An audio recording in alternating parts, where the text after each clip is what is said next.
హుస్నాబాద్ నియోజకవర్గంలో తొలిసారి ఈ రోజు జాబ్ మేళా నిర్వహించబడుతుందని మంత్రి పొన్నం ప్రభాకర్ తెలిపారు. ఈ జాబ్ మేళాలో హుస్నాబాద్ నియోజకవర్గంలో ఫస్ట్ క్లాస్ నుండి పీజీ వరకు చదివిన వారికి ఉద్యోగాలు పొందే విధంగా ఈ జాబ్ మేళా నిర్వహిస్తున్నామని చెప్పారు. విదేశాల్లో కూడా చాలా ఉద్యోగ అవకాశాలు ఉన్నాయని, వారికి వివిధ స్కిల్స్ లో శిక్షణ ఇచ్చి ఉద్యోగాలు ఇస్తామన్నారు. జాబ్ మేళాలో 60కి పైగా కంపెనీల్లో 500కు పైగా ఉద్యోగాలు కల్పించడమే లక్ష్యంగా ఈ జాబ్ మేళాను నిర్వహిస్తున్నట్లు తెలిపారు. ఈ రోజు జరిగే జాబ్ మేళాలో నియోజకవర్గంలోని నిరుద్యోగ యువత ఉపయోగించుకోవాలని పొన్నం సూచించారు. హుస్నాబాద్ నియోజకవర్గ శాసనసభ్యుడిగా, రాష్ట్ర మంత్రిగా హృదయపూర్వకంగా విజ్ఞప్తి చేస్తున్నామని మంత్రి వివరించారు.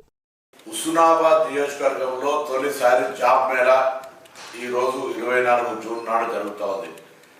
ఈ జాబ్ మేళాలో హుస్నాబాద్ నియోజకవర్గానికి సంబంధించిన 0 అంటే చదువు రాని వాళ్ళు, ఏదైనా స్కిల్ లెవెల్ ఉంటే కూడా ప్లస్ పీజీ వరకు చదివిన వాళ్ళు ఉద్యోగ అవకాశాలు పొందే విధంగా ఈ 60 కంపెనీల ద్వారా జాబ్ మేళా నిర్వహిస్తా ఉన్నాం.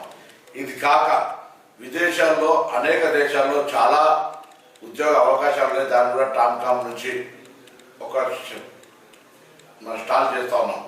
సో ఆ విధంగా జరిగేటువంటి ఈ యొక్క జాబ్ మేళాను హుస్నాబాద్ నియోజకవర్గ నిరుద్యోగ యువత సోదరులను అందరూ ఉపయోగించుకోవాలని హుస్నాబాద్ శాసనసభ్యుడిగా, తెలంగాణ రాష్ట్ర మంత్రిగా అందరికీ హృదయపూర్వకంగా విజ్ఞప్తి చేస్తా ఉన్నాను. మీ పొన్నం ప్రభాకర్.